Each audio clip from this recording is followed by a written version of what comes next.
शकाय प्रसृतान् शेषान् औत्सुक्यमोहादितिदान् जघान यो पूर्ववैद्याय नमोस्तु तस्मै। हम प्रमेह निदान पढ़ रहे हैं और प्रमेह के हमारे कुछ श्लोक हुए हैं। प्रमेह का जो पीड़िका का जो वर्णन किया है वो हम पढ़ रहे थे। सो ये जो पीड़िका है वो कौन सी है, कितने प्रकार की है, इसमें हम बात कर रहे थे। सो सर्षपिका ये जो पीठिका है वो हमारी पढ़ के हुई है। ये जो सर्षपा पीठिका रहती है वो कैसी रहती है, वो सर्षपमान संस्थाना, सर्षप के जैसी होने वाले यानी सर्षप के स्वरूप से, प्रमाण से, संस्थान यानी उसकी आकृति ऐसी है। और फिर ये सर्षपा परिवारिता, परिवार यानी बहुत ज्यादा जो सर्षपवत पीठिका है वो उससे घिरी हुई है, ऐसा हमने लास्ट पढ़ा था। तो सर्षपामान संस्थाना, सर्षपा सर्षपास्तुल्य पीठिका परिवारिता, सर्षपी सर्षपानस्तुल्य पीठिका परिवारिता। इसके बाद में जो आते हैं श्लोक है वो है पुत्रिणी। पुत्रिणी महती भूरी सुसूक्ष्मा पीठिकाचिता। पुत्रिणी जो है यानी पुत्रिणी नामक जो प्रमेह पीठिका है वो कैसी है, तो पुत्रिणी महती भूरी ऐसे कहा गया है कि पुत्रिणी जो है वो बहुत बड़ी है, उसका आकार जो है वो बहुत बड़ा है। और भूरी सुसूक्ष्मा पीठिकावृता, बहुत ज्यादा भूरी और सूक्ष्म पीठिका आवृत ऐसी है, यानी एक पीठिका है जो बहुत बड़ी है पुत्रिणी, और उसके ऊपर या फिर उसके आजू बाजू में बहुत छोटे छोटे छोटे छोटे पीठिका है। अभी सर्षपा पीठिका कैसी थी, तो सर्षपा जो है वो सर्षप के आकृति की है और एक से बाकी भी उससे परिवारित है, लेकिन ऐसा नहीं कि एक बड़ी है और बाकी के छोटे हैं, बाकी सब भी उसी के आकार मान के है। लेकिन ये जो पुत्रिणी है ये कैसी है कि एक बड़ी है, पुत्रिणी महती भूरी, एक पीठिका जो है वो बहुत बड़ी है और बाकी के जो पीठिका है वो छोटे छोटे हैं और उसको आवृत करते हैं, यानी उसके ऊपर ऑन द पीठिका, on the substance of the पुत्रिणी पीठिका, जो दूसरे पीठिका है वो उसके ऊपर है। यानी सर्षपा कैसे है कि एक बीच में है और इससे बाकी के सब में है, और जो पुत्रिणी है ये अगर पुत्रिणी है तो ये बहुत बड़ी है और उसके ऊपर छोटे छोटे छोटे पीठिका है, ऐसी जो है वो पुत्रिणी पीठिका ऐसे कहा गया है। ओके, सो पुत्रिणी महती भूरी पीठिका परिवार, पुत्रिणी महती भूरी सुसूक्ष्म पीठिका चिता, बाकी के जो पीठिका है वो सुसूक्ष्म छोटे छोटे पीठिका है उसमें। ओके, उसके बाद में जो आता है वो है विदारी कंदवत वृत्ता कठिनाच विदारिका। विदारी कंदवत यानी विदारी कंद जैसा है वैसी वो है। अभी विदारी कंद कैसा रहता है, सो विदारी कंद जो है वो हम बहुत अलग अलग जो रहते हैं ना मेडिसिन उसमें देखते हैं।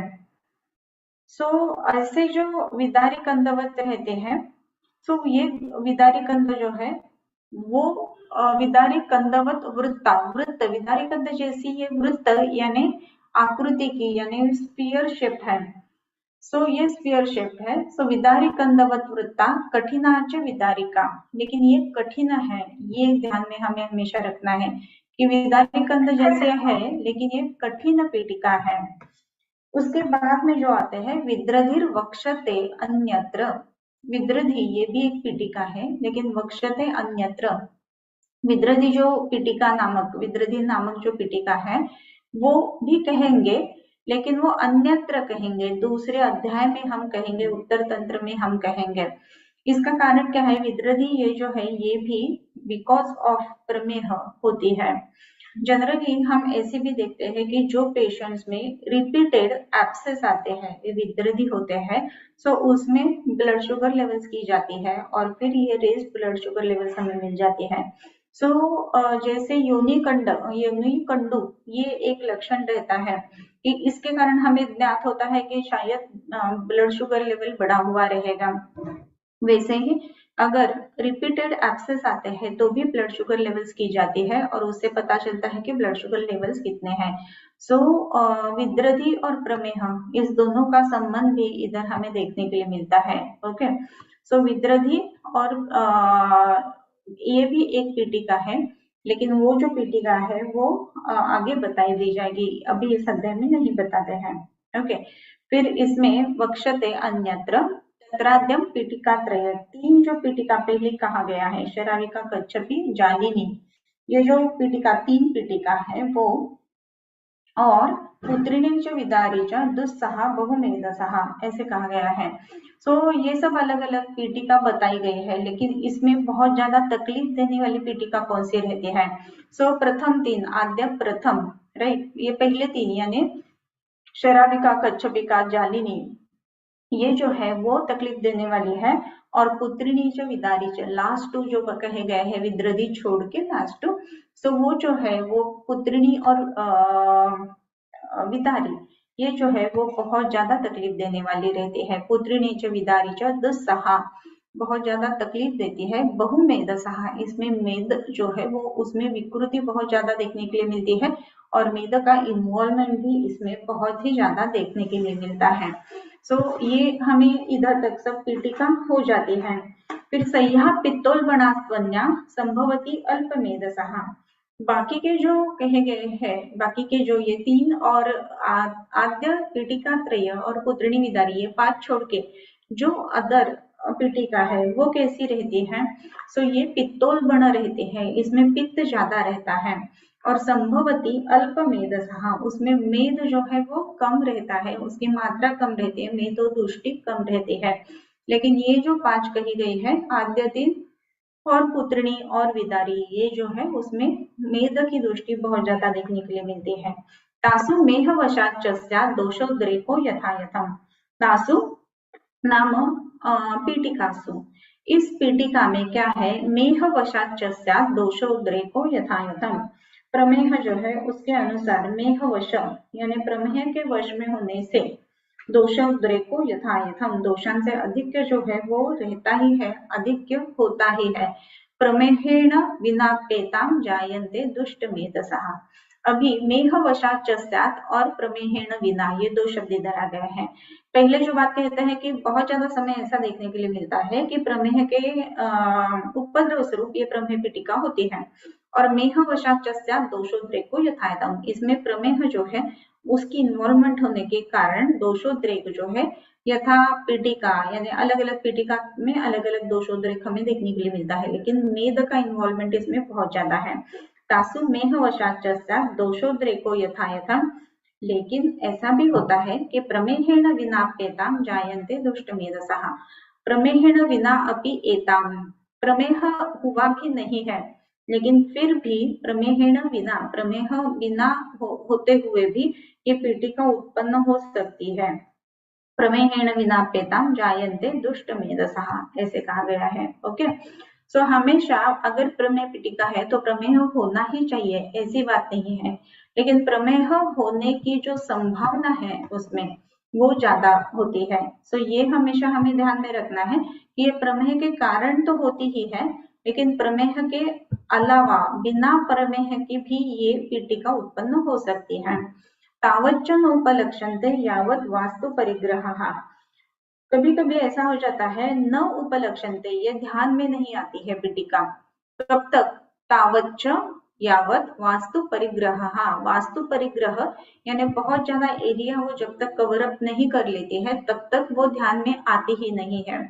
ये जो लक्षण है तावच्च नोपलक्ष्यन्ते यावत् वास्तु परिग्रह, ऐसे अगर हम कहेंगे तो वास्तु परिग्रह यानी जो पीटिका का एरिया है कितना वो ग्रहण करती है, बहुत ज्यादा ग्रहण करने के बाद ही हमें पता चलता है कि ये प्रमेह पीटिका उत्पन्न हुई है, अदरवाइज न उपलक्ष्यन्ते, इसमें ध्यान भी नहीं जाता है, ऐसे कहा गया है।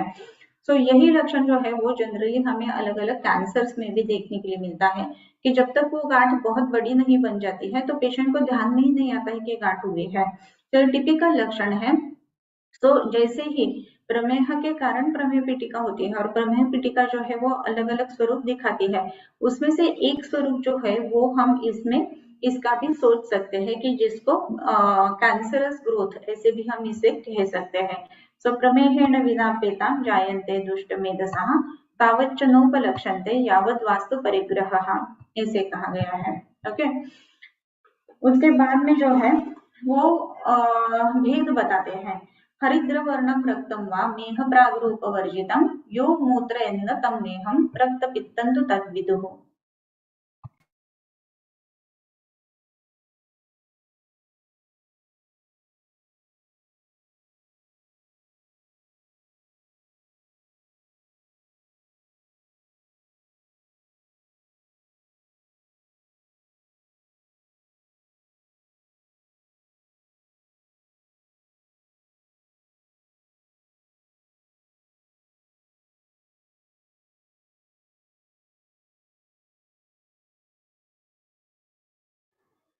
ओके, सो इसमें हम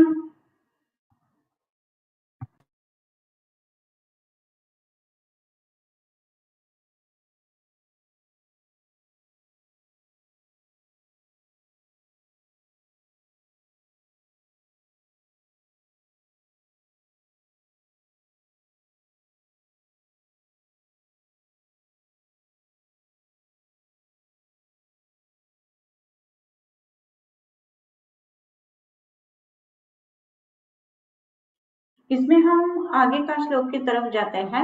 हरिद्र वर्णम रक्तम वा मेह प्रागरूप वर्जितम यो मूत्रेत न तम मेहम रक्त पित्तं तु तद्विदुः।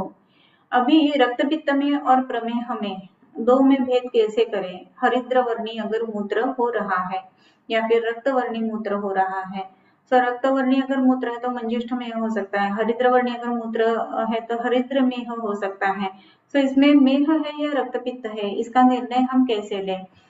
ये एक बात हमेशा हमें ध्यान में रखना है कि ये हम कैसे तय करें कि ये किसके कारण है। इसमें हम क्या देखना चाहिए? इसमें हमें जो देखना चाहिए इसमें है कि मेह प्राग रूप वर्जितम।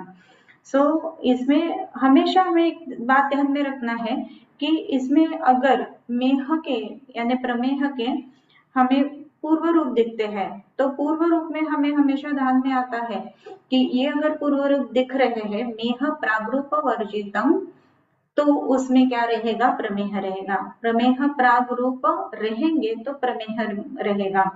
ओके, ये अगर प्रमेह के हम लक्षण देखते हैं, लेकिन कभी कभी ऐसा भी होता है कि पेशेंट जो है उसको हरिद्र वर्णी या फिर रक्त वर्णी मूत्र प्रवृत्ति होती है, लेकिन मेह के पूर्व रूप उसमें देखने के लिए नहीं मिलते हैं।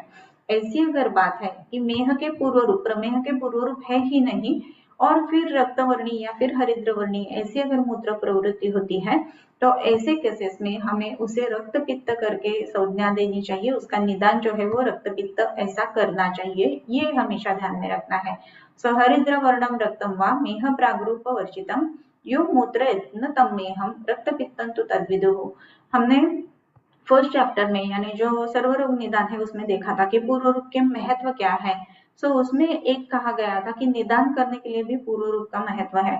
अगर मूत्र पेशेंट का जो है वो रक्तवर्णी या हरिद्रवर्णी हो रहा है, ऐसे केसेस में इसे रक्त पित्त हम कहे या प्रमेह कहे, अगर ये ध्यान में नहीं आ रहा है तो पूर्व रूप में देखना चाहिए।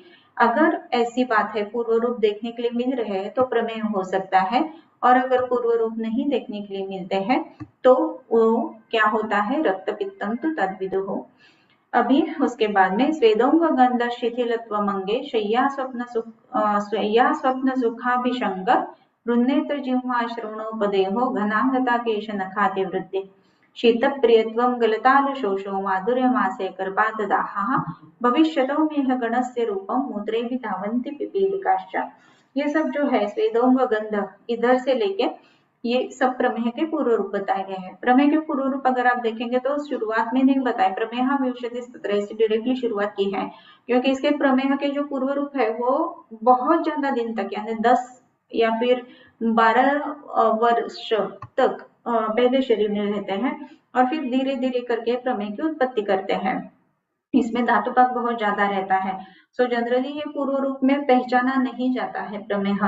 अगर ऐसी बात है तो हमें हमेशा ध्यान में रखना है कि ये प्रमेह के पूर्व रूप जो है वो हमें डिफरेंशियल डायग्नोसिस के लिए भी यूज कर सकते हैं। इधर लास्ट में ये प्रमेह के पूर्व रूप बताए गए हैं। ये पूर्व रूप क्या क्या है?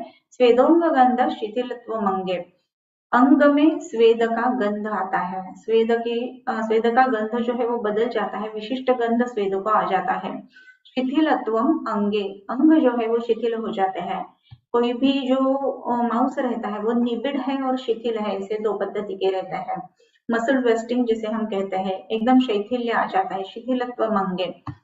फिर उसके बाद में जो और भी अपूर्व रूप आता है वो है शय्या स्वप्न सुख अभिसंग। शय्या असन स्वप्न सुख अभिसंग, इसकी अभिलाषा रहती है।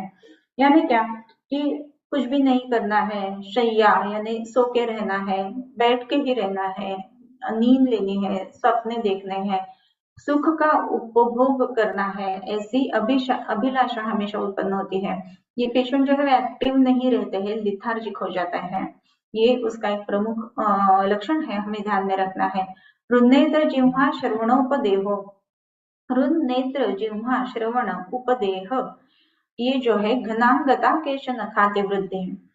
रुन्नेत्र जिह्वा श्रवण, ये जो है उसमें उपदेह ऐसे कहा गया है।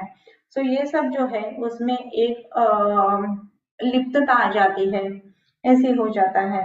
और फिर घनांगता, अंग जो है वो घन हो जाता है, हेवी हो जाता है, गुरु हो जाता है, अंग गौरव हो जाता है। घनांगता या हम अंग गौरव को ले सकते हैं। केश नखाति वृद्धि, केश और नख जो है वो ज्यादा बढ़ते हैं। सो बहुत सारे पेशेंट जो रहते हैं ना, उनको 7 ही दिन में अगर नाखून बहुत ज्यादा बड़े हैं, ऐसी अगर बात कभी देखने के लिए मिलती है तो प्रमेह की आशंका करनी चाहिए। केश जो है वो बहुत ज्यादा बड़े हो रहे हैं तो इसमें भी प्रमेह की आशंका होनी चाहिए।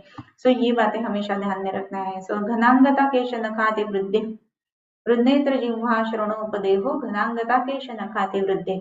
शीत प्रियत्वम गलतालु शोषः, शीत प्रियत्वम, ठंड जो है वो पसंद आती है, ठंडी अच्छी लगती है। ये हमें देखना है कि पहले कभी ठंड अच्छी नहीं लगती थी, लेकिन आजकल ठंड अच्छा लगता है। गलत तालु शोषा, गल और तालु में बहुत ज्यादा शोष उत्पन्न हो जाता है। ये शोष क्यों उत्पन्न हो जाता है? क्योंकि शरीर में अभिषंद विकृति है, जो उदक व स्रोत से उसकी विकृति है, क्लेद है उसकी विकृति है, इसी के लिए गल और तालु इसमें शोष आ जाता है। माधुर्य मास्य करपाद दाह, आस्य यानी मुख जो है उसमें मधुरता आ जाती है, और करपाद दाह ये एक लक्षण इसमें देखने के लिए मिलता है। भविष्यतो मेह गणस्य रूपम मूत्रे भी धावन्ति पिपीलिकाश्च, भविष्यतो मेह गणस्य रूपम, मेह गण यानी प्रमेह गण ऐसा कहा गया है। ये एक व्याधि है ऐसा नहीं, बहुत सारी व्याधि है इसके साथ में चलती है, इसी के लिए मेह गण ऐसा यूज किया है वर्ड। माधुर्यम आस्य, ये भी एक महत्वपूर्ण बात है।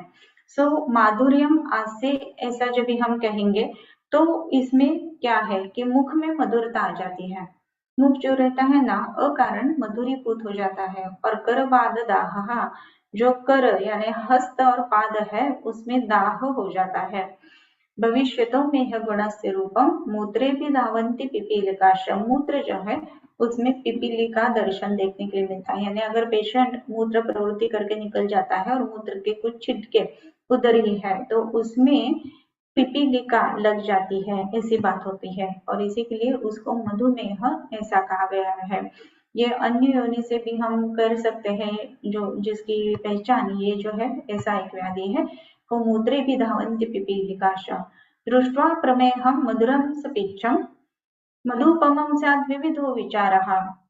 जब भी हम ये प्रमेह देखते हैं, ये प्रमेह कैसा है? मधुरम सपीच्छम, मधुर ऐसा है, और सपीच्छ पिच्छिलता से युक्त।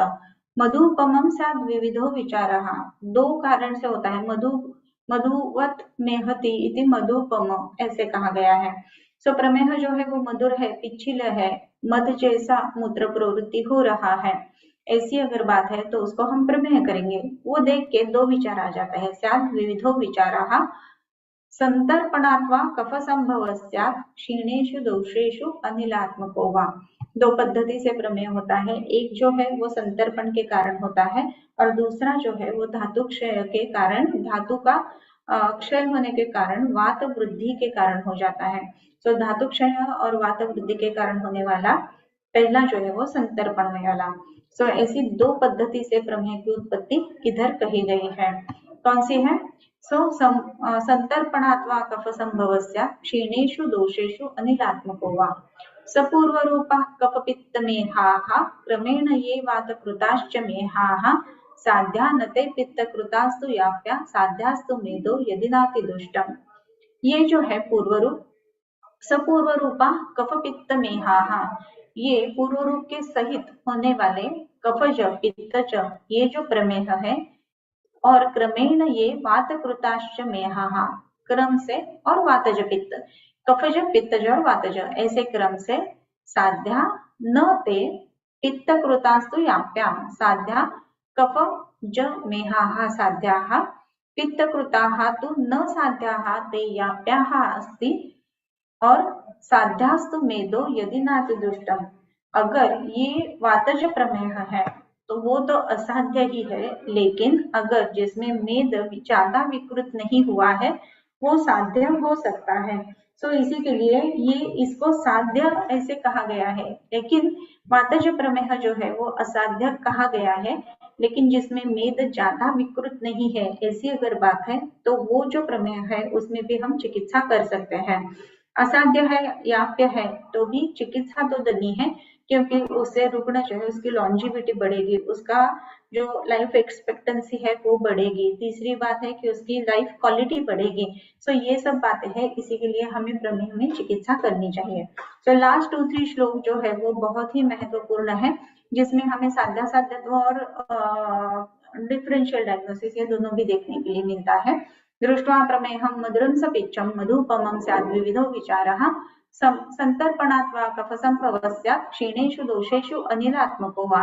सपूर्वरूपः कफपित्तमेहाः क्रमेण ये वातकृताश्च मेहाः साध्या न ते पित्तकृतास्तु याप्या साध्यास्तु मेदो यदि नाति दुष्टम्। सो इति श्री वैद्य सिंहगुप्तसूनु श्रीमद्वाग्भट विरचितायाम् अष्टांगहृदय संहितायां तृतीये निदानस्थाने प्रमेह निदानं नाम 10वाध्यायः। सो इधर तक जो है वो हमारा 10वां यानी प्रमेह निदान जो है वो पूरा हो जाता है। इसके बाद में प्रमेह के बाद में जो आता है वक्षन्ते अन्यत्र ऐसे जो कहा गया है वो है विद्रधि निदान। तो इस विद्रधि निदान की जो शुरुआत है उसका एक श्लोक हम पढ़ के आज रुकते हैं, और नेक्स्ट टाइम हम विद्रधि का निदान यानी ट्यूसडे को विद्रधि निदान हम शुरुआत करेंगे। सो भुक्त पर्युषित अत्युष्ण रुक्ष शुष्क विदाहिभिः जिह्वाशय्या विचेष्टाभिः तैः तैः अश्रु प्रदूषणैः। ये विद्रधि गुल्म इसका निदान अभी आगे कहा जा रहा है। ओके, तो आज इधर ही रुकते हैं। नमस्ते। किं बहुना तुमचे केले धर्म कीर्तन हे सिद्धी केले, तेथ माझे जुरिले पायिकपण आता विश्वात्मके दैवे, येणे वाग्यज्ञे तोषावे तोषोनी मज द्यावे पसाय दान हे, जे घळांची व्यंकटी सांडो तया सत्कर्मी रती वाढो, भूता परस्परे पडो मैत्र जीवांचे दुरितांचे तिमिर जावो, विश्वस्वधर्म सूर्ये पाहो, जो जे वांछील तो ते लाभ प्राणिजात, वर्षत सकळ मंगळी ईश्वर निष्ठांची मांदियाळी, अनव्रत भूमंडळी भेटतू भूता, चला कल्पतरूंचे आरव, चेतना चिंतामणींचे गाव, बोलते जे अर्णव पीयूषांचे, चंद्रमे जे अलांछन, मार्तंड जे तापहीन, ते सर्वाही सदा सज्जन सोय रे होतो, किंबहुना सर्वसुखी पूर्ण होणे तेहि लौकी, बजी जाऊ आदि पुरुषी अखंडित, आणि ग्रंथ उपजविये विशेषी लोकी ये, दृष्टा दृष्ट विजय हो आवेजी, येथ म्हणे श्री विश्वेश्वरावो, हा होईल दान पसावो, येणे वरे ज्ञान देवो सुखिया झाला, येणे वरे ज्ञान देवो सुखिया झाला, येणे वरे ज्ञान देवो सुखिया झाला।